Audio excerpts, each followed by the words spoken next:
Tonight on Cronkite News, what comes next after historic ruling on abortion in Arizona? Find out what we know coming up. Plus, an update on empowerment scholarship accounts and what the future holds for the program. And more reports coming out that the Coyotes' future in Arizona could be on thin ice.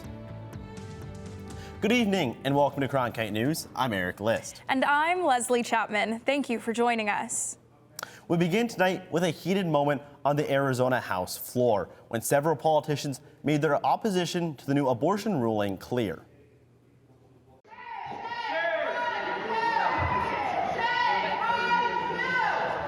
This happened earlier today after a reported attempt by Republican Representative Matt Gress and Democrats to repeal yesterday's controversial ruling. But according to the Arizona Republic, Republican Representative David Livingston motioned for a recess instead, with Gress also voting to adjourn. And that's when the chanting by Democrats began. After the Arizona Supreme Court reinstated a near total ban on abortion, there has been more reaction and planning on what happens next. From continuing court challenges to what happens in doctors' offices and what could happen at the ballot box in November. Reporter Maria Stobbs joins us in the newsroom to give us the latest. After the ruling came down from the Supreme Court yesterday, abortion providers say they felt an immediate impact, with patients calling who were confused and concerned. In a conference call yesterday, Planned Parenthood said they were still unsure about how long they could continue to provide abortion services in Arizona, but they say they expect to continue providing abortion services through May and possibly into June, and they are still very much open for business. One of the things I want to be really clear about is that our doors will remain open, regardless of whether we are offering abortion care or not, right? We have other services, LARCs, other things that patients desperately need. And Planned Parenthood has really ramped up a service called patient navigation. So we have actually a department headed by one of our clinical nurses whose sole responsibility is to help patients who weren't able to have abortions already in the state of Arizona because of other restrictions and regulations, such as the egregious 15-week ban, to get out of state to where they can receive the services that they need and deserve. Other abortion providers in the state aren't as clear about how long they'll continue services. One told us they will continue, quote, until the ban is enacted into law. Meanwhile, despite the ruling, Arizona's Attorney General Chris Mays says she will not enforce it. And during a press conference in front of the state capitol yesterday, Mays said her office is looking at its legal options. We are not going to prosecute a woman or a doctor for abortion in the state of Arizona while I'm Attorney General, and I'm going to do that pursuant to my supervisory authority. This is not over from a legal standpoint, okay? My office is as we speak, discussing what our next steps are. May said she is investigating an appeal of the ruling to the United States Supreme Court, among other things. It's still unclear if county attorneys across Arizona intend to enforce the ruling, but May said yesterday she would not allow any county attorney in our state to prosecute abortion. Voters will likely have a chance to decide on a ballot proposition to enshrine abortion rights in the Constitution in November. In the newsroom, Maria Stobbs, Cronkite News. Thanks, Maria. Meanwhile, former President Donald Trump shared his thoughts on the Arizona abortion ruling. Ahead of his campaign fundraising event in Atlanta, reporters asked Trump what he thought about it. Did Arizona go too far? Did Arizona go too far? Yeah, they did, and that'll be straightened out. And as you know, it's all about states' rights. That'll be straightened out. And I'm sure that the governor and everybody else are going to bring it back into reason, and that will be taken care of, I think, very quickly. Earlier this week, the former president announced he believes that abortion rights should be left to the states, and followed up by saying he would not sign a federal abortion ban if elected as president. In other news, it's been almost 2 years since empowerment scholarship accounts, or ESAs, have been open to any school-aged Arizona resident. Yeah, Leslie, those are funds from state taxes that provide education options for Arizona students. Since the switch to universal eligibility, the ESA program saw rapid enrollment growth. A decline in public school enrollment and a shift to private or homeschool enrollment fulfilled this rapid growth. according to a Common Census Institute study, but within the last 9 months, the growth has slowly down dramatic. Last year, CSI projected total ESA enrollment would reach 100,000 students around this time, but still fell short, sitting at 75 to 77,000. One cause could be demographic change, which is reducing demand for all K-12 systems. CSI estimates the school-age population will decline severely by 2028. They went over their findings this morning. The total K-12 system in Arizona is going to be fighting over a smaller pie. That's the district schools, the charter schools, the private schools, and homeschooling/microschooling, all now competing for a much smaller pie. Natural growth alone not only can't fuel growth in any of these populations, but in fact will shrink these populations. The ESA program also costs over $750 million. The Arizona Education Association responded to the report saying, quote, Arizona is facing a massive budget deficit.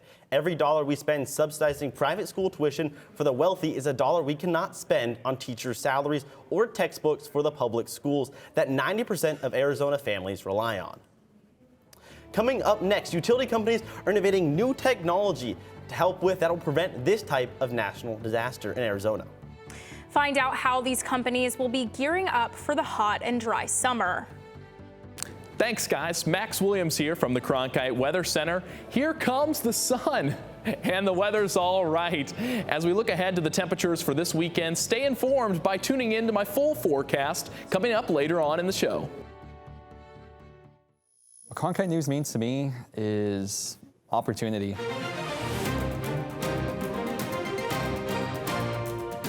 We do news right at Cronkite News, serving a community ethically, honestly, and truthfully. And we can provide a necessarily different angle, different voice for those people that really need it.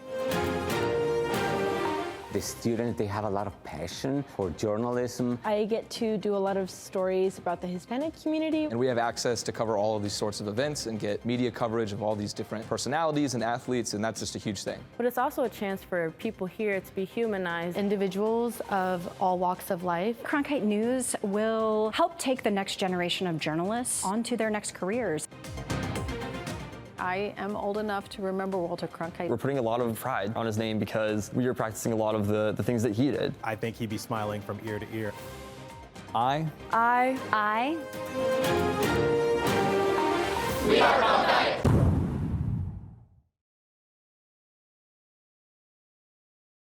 The Walter Cronkite School of Journalism and Mass Communications Phoenix Sports Bureau provides students with hands-on learning experiences and opportunities in sports journalism. From covering local high schools, colleges, and the pros, students get the opportunity to go live from our Facebook shows covering local, collegiate, and pro sports in the Valley. From digital reporting, broadcast, social media, and producing, there's opportunities for all. For more, go to cronkitenews.azpbs.org. Hot, dry weather is coming, and that means wildfires. Utility companies work year-round to protect homes and power sources. Zariah Cole was in an area that saw wildfires in 2020 and tells us what's being done to prevent future damages. 4 years ago, this once green desert landscape in Cave Creek looked much different. The Ocotillo fire burned more than 900 acres in the Northern Valley, and according to the city of Cave Creek, destroyed 8 homes and forced more than 800 people to evacuate. Arizona Public Service, APS, wants to avoid another disaster like this, which is one of the reasons they are clearing all vegetation and trees or branches in a 10-foot radius around each electrical pole. If a fire burns up towards this pole, which in fact did happen, it doesn't actually take the pole out itself. So that allows us to continue to provide power to the area, especially in that time of need when there's an emergency going on. In addition to the vegetation management, APS is also using new tools to keep homes safe. Weather stations and now cameras on our lines are 2 new things that we're adding. As the weather gets a little more hairy in certain areas and we really need to be able to concentrate on what's happening at those lines that are in those high fire risk areas, it's important that we have those facilities that give us that situational awareness. SRP, the other big utility company in the state, announced in 2023 they also have installed AI technology and smoke detecting cameras in a number of high wildfire risk areas. The hope is that Arizonans will be able to safely keep electricity in their homes without risking sparking wildfires. In Cave Creek, Zariah Cole, Cronkite News. Starting in May, APS may start cutting off power in communities where there's extremely high fire risk conditions. These areas are located largely in northern Arizona. Well, summer is still a few months away, but the heat will soon be here. That's right, and we could soon hit the 90s for the first time this year. Max Williams joins us now to tell us what's in store over the next few days. That's right, guys. Well, it's finally that time of year again where you can go out for an evening stroll, head out in the evening, and tonight is definitely one of those nights. Little to no wind speeds and pretty good temperature-wise, just dipping down into the mid-70s. Now, temperature is going to be the main theme. Looking forward to the next couple of days, and starting off with the lows for tomorrow on Thursday.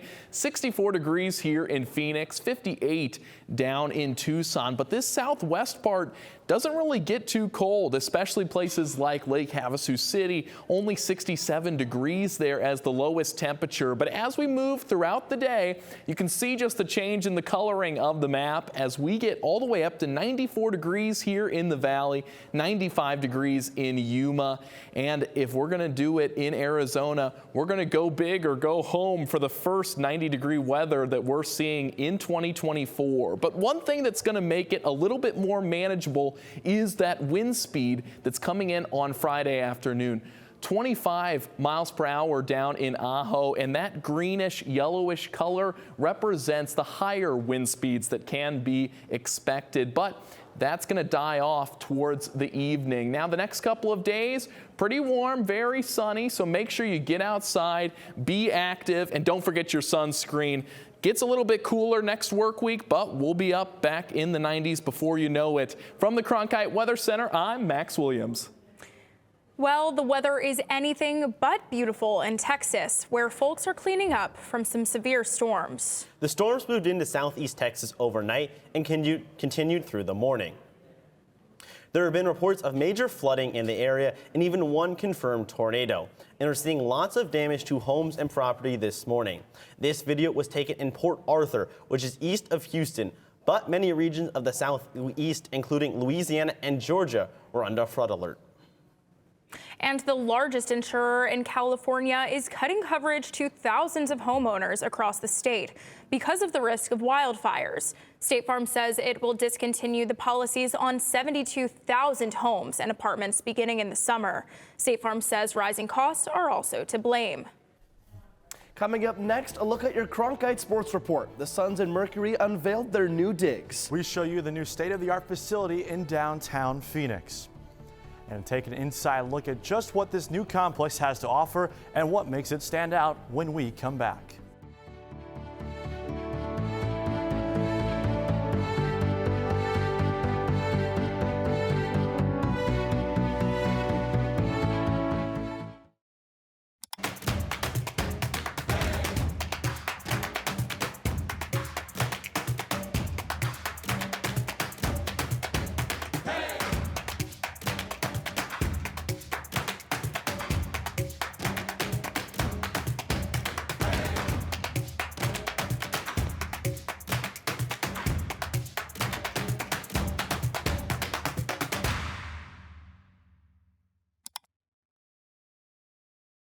ASU's one and only student-run radio station, Blaze Radio, provides students with opportunities to cover a variety of topics.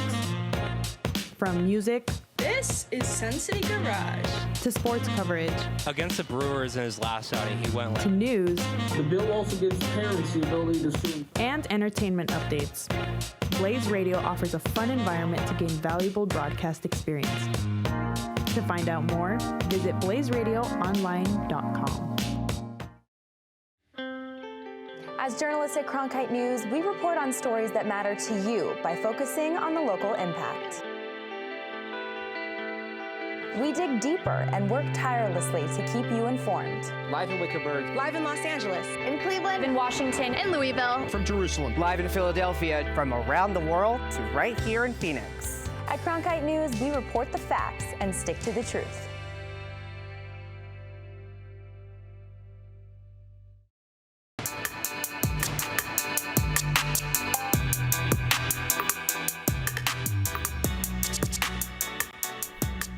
Welcome to the Cronkite Sports Report. I'm Riley Swenson. I'm Gavin Miller. Thank you all for joining us. The Arizona Coyotes and their ongoing arena drama have been the center of attention in the NHL for the better part of a year now. And today, NHL insider Frank Saravalli reported the NHL has drafted 2 potential schedules for the Coyotes' 2024-25 season, one in Arizona and one in Salt Lake City. Coyotes owner Alex Morello made it very clear that his intentions are to win the June 27th land auction and build his own hockey paradise for the Desert Dogs. However, the NHL may not wait around that long given today's reports. Even last year, Salt Lake City Mayor Aaron Mendenhall was ready for hockey in Utah. NHL addition here would be very complimentary, and we feel that there is a burgeoning fan base. The Utah Jazz is our heart of our city and our state, but we're ready for additional professional sports teams to come and call this place home with us. And this just in, it was reported that the Arizona Coyotes ownership has already made significant progress on an agreement to relocate to Salt Lake City. Meanwhile, the Coyotes recently paid tribute to hockey in the desert by hosting ASU Night at Mullet Arena. Our Danny Sullivan was at Mullet Arena, where fans, students, and a Sun Devil alumni who you might just recognize came together for a night to remember. The Arizona State Sun Devils and the Arizona Coyotes have shared Mullet Arena since its opening in the fall of 2022. Fast forward to the spring of 2024, and the Coyotes are paying tribute to their fellow ice mates by hosting ASU Night while continuing to grow the game together. We've been season ticket holders since they moved in. Every game, the fan support for the Coyotes gets bigger and bigger, and the fact that ASU's involved in that, I mean, you know, there's a lot of ASU fans in here, obviously, because it's their home arena. So it's just gonna, I'm hoping it's gonna help, you know, help beat the Canucks. The Party Barn has emerged as one of the most unique game day experiences in the NHL, and these experiences have created a new wave of passionate fans while giving ASU students a once-in-a-lifetime opportunity. I can walk over here from my dorm from classes and go watch pro games. I mean, what's better than that, right? Whether you're a Sun Devils fan, a Coyotes fan, or both, ASU Night at Mullet Arena is truly a celebration of hockey here in the desert, and it means just a little more to a certain someone who was once a Sun Devil and now a Coyote. Obviously, anytime you get a chance to represent ASU, it's cool, but to have been a part of it and have been there for 2 years and go to school there is going to make it a little bit more unique tonight. It's something where it's good for the Valley that the two can come together and do something like this and hopefully get a good crowd of ASU alumni and students there tonight and make the most of it. Athletes like Doan have paved the way for future generations of hockey in Arizona, and a night like this just further shows that hockey not only belongs in the desert, but that hockey thrives in the desert. In Tempe, Danny Sullivan, Cronkite News. Well, Kevin, it's always fun to see Sun Devils continuing to make names for themselves at the highest level. Absolutely, Riley, as Doan and the Coyotes will wrap up this year's edition of Mullet Magic as they take on the Edmonton Oilers on April 17th to close out their season. Moving to basketball, the Suns season is winding down. The team has just 3 more games left to play in the regular season before the playoffs begin. While the Suns are guaranteed to play beyond the regular season, where they ultimately end up will be decided by these final 3 games. Those games have the chance to push the Suns up in the standings, but the road won't be easy, as the Suns have a match with the 4th-seeded Clippers, the 8th-seeded Kings, who sit a game behind the Suns, and finish against the number 1-seeded Minnesota Timberwolves. All 3 are Western Conference opponents, and the outcomes of those games will play a huge factor on where the Suns will start their postseason run. As of today, the Suns are sitting as the 7th seed in the West. That would put them in the play-in tournament to compete for one of the final 2 playoff spots available. But they are only 1 game behind the 6th-seeded Pelicans. Placing in the top 6 guarantees them a playoff spot and avoid the play-in altogether. The Suns and Mercury unveiled their new headquarters in Phoenix. The 76,000 square foot facility is one of the largest developments for a professional sports team. Cronkite News reporter Lauren Avenetti was at the grand opening. Player 15 Group, an investment entity which is run by Suns and Mercury owner Matt Ishbia, celebrated the grand opening of their newest business headquarters, which will include the Mercury, Suns, and G League team members. The space is decked out with a gym, arcade, golf simulator, pickleball court, and so much more. They're going to love coming to work every single day because of the resources, the food, all the amenities, the open office space, the collaboration, the teamwork. When you add that to a building, I think we'll have something special. Team members who formerly worked at Footprint Center got to take a look at their new home, which is located in the historic Warehouse District, where they were welcomed by Phoenix Mayor Kate Gallego. We are so excited to have the Sons and Mercury growing in the city of Phoenix. This building really celebrates Phoenix and its past, but also looking to the future and the very best in technology. Here at Footprint Center, Sons and Mercury owner Matt Ishbia felt as though the arena didn't promote collaboration and culture the way that he wanted. That's why he moved down the street and built this state-of-the-art facility in just 6 months to improve the experience of not only the employees, but players and families. Hey, we got to make a better facility for our team members. Let's change the way everyone thinks about it. People don't invest in these things, and I think the opposite. I think you invest in your people, and then they do even better, and they grow and they succeed, and so we're excited about it. This office is the first phase of a 123,000 square foot development, which will include a brand new practice facility for the Phoenix Mercury that is set to open this summer. In downtown Phoenix, Lauren Avenatti, Cronkite News. It was announced today that Suns superfan Patrick Patillo, better known as Mr. Orange, who was known for going to Suns games dressed in all orange for more than 10 years, was arrested on charges related to child sex crimes by the Peoria Police Department. Patillo was the head basketball coach at Peoria High School, and Peoria PD said that Patillo had possibly solicited inappropriate photos and videos from underage students in exchange for money. The NCAA women's basketball season has come to a close, meaning the teams from the Pac-12 are now officially transitioning to their new conferences. While Stanford is moving to the ACC, they'll be doing so without one of the all-time greats at the helm. Longtime head coach Tara Vanderveer announced her retirement from the game yesterday. She ends her career as the all-time winningest coach in all of college basketball with 1,216, passing Mike Krzyzewski earlier this season. Vanderveer has been a mentor to countless coaches in the game, and they are all striving to be just like her. She's a pioneer for our game. She is a just icon of basketball, and not only women's basketball. I think of the things that I respect about her. I remember they were so good even when I played, so she's been good for a really long time. That's what we all hope to do. And in other sports news, an Arizona State legend is in the news for the wrong reason. Yeah, Riley, former Sun Devil football player Terrell Suggs was placed under arrest on Tuesday. Suggs was booked on 2 charges, 1 count of assault and 1 count of offense against public order.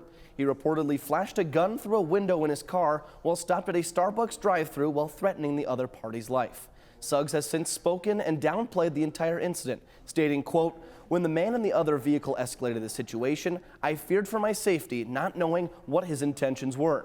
Throughout the incident, I was the one who felt in danger." Well, that's all the time we have for today's edition of the Cronkite Sports Report. Now let's send it back to Eric and Leslie.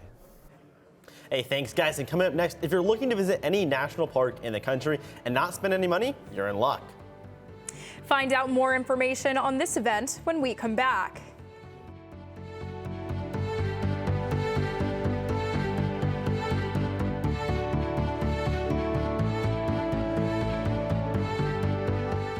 Three, 2, 1. Cronkite News. Get real professional experience in areas such as reporting, broadcast editing, and behind-the-scenes production, such as technical director and audio. Kill the mics. Or go out in the field and cover important local stories. Learn and master the English language. In a fun, welcoming atmosphere. Cronkite News. The future starts now.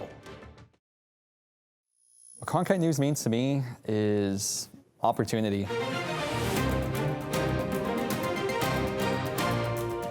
We do news right at Cronkite News, serving a community ethically, honestly, and truthfully. And we can provide a necessarily different angle, different voice for those people that really need it. The students, they have a lot of passion for journalism. I get to do a lot of stories about the Hispanic community. And we have access to cover all of these sorts of events and get media coverage of all these different personalities and athletes, and that's just a huge thing. But it's also a chance for people here to be humanized. Individuals of all walks of life. Cronkite News will help take the next generation of journalists onto their next careers. I am old enough to remember Walter Cronkite. We're putting a lot of pride on his name because we are practicing a lot of the things that he did. I think he'd be smiling from ear to ear. I We are Cronkite.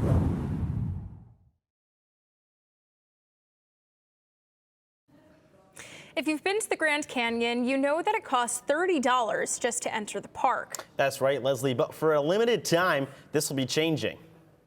Entry fees for every national park around the country will be waived from Sunday, April 20th to Sunday, April 28th. Special activities will also be planned throughout the weeks as well. There are over 429 sites within the national park system, ranging from the mountains all the way to the ocean. And an annual tulip festival in Canada has started a little earlier than normal this year because of a very mild winter. The festival in British Columbia normally draws nearly 60,000 visitors to see the stunning flowers. Normally, the festival would run through Mother's Day, but may close sooner than that because the blooms came about a week earlier this year. That's it for Cronkite News. Thank you for joining us. And to see top Arizona stories anytime, log on to cronkitenews.azpbs.org.